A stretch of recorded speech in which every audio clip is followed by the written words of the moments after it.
Tiwala si House Speaker Martin Romualdez na ikokonsidera ng Senado sa pamumuno ni Senate President Francis Escudero ang isinusulong na economic charter change. Ayon po kay Romualdez, pinauubaya na ng Kamara sa Senado ang panukalang amyenda sa economic provision ng 1987 Constitution kung saan ito nakabinbin.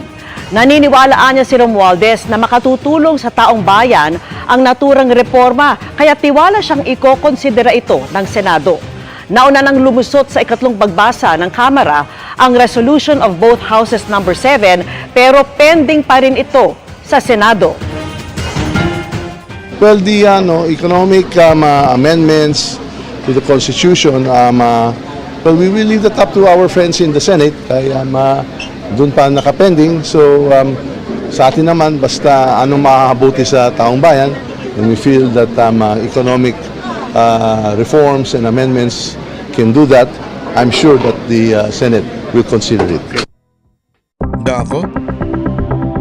Kita nyo na kaagad ito yung puso talaga ni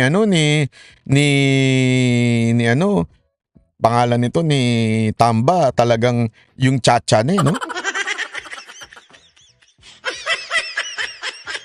Chacha na talaga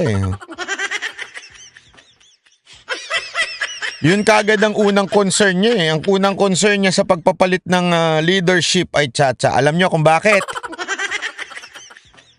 Nayayanig na sila kasi alam nilang anti-chacha itong Senate President at alam po nila ng karamihan sa mga pumanig kay Cheese ay anti-chacha. Alam niyo ba kung sino lang ang may gusto ng ng change of, alam ko lang ang talagang pabor lang doon si Robin Kasi si Robin, matagal naman na niyang gusto yan. Noon pa yan, even before tumakbo ng senador si Robin, talagang gusto niya na yon, 'di ba?